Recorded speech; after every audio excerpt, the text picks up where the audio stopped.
In today's video, I'm giving you tips on how to take better photos with just a kit lens. And at the end of the video, I'll give you some recommendations for the first lenses you should buy when you can afford to upgrade your lens. I'm Ryan, and on this channel, we cover photography and cinematography tutorials, tips, and tricks. So the first part of this video is discussing why kit lenses are bad. So the most obvious reason is that the aperture is quite high, which means there's a deeper depth of field and less light gets in. Having a deeper depth of field means there's less depth in a photo and there's less blurry background or depth of field, which gives a less professional look. And by letting less light in, you're going to have to turn up the ISO, which will make the picture more grainy. The second reason is the poor optical quality. Kit lenses are often less sharp and have more flares than more expensive counterparts, which means not only will the image be softer, but if you're shooting into the sun, then whatever the subject is will probably be obscured by the flare. Now the third reason they're bad is that they're often only for APS-C cameras if you buy an APS-C camera. This means that if you upgrade to a full frame camera in the future, you can't use that lens anymore, unless you have a camera that has an APS-C mode.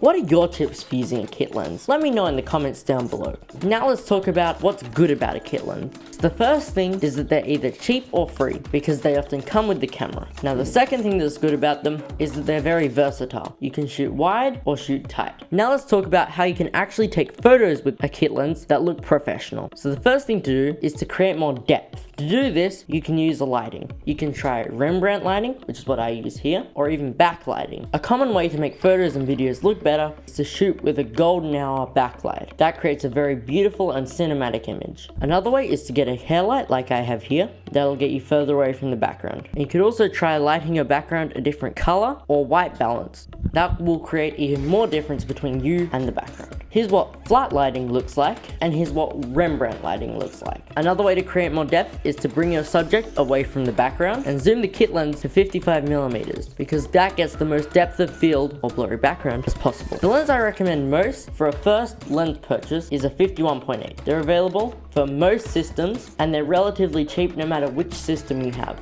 And the 1.8 aperture solves the main issue of the kit lens because it lets in a lot of light and gives you a very shallow depth of field, which creates a very professional look for your photo. The 51.8s are also very light and small, so they don't take up much room. Click here to subscribe, and then click on this video to learn how to take better Instagram photos.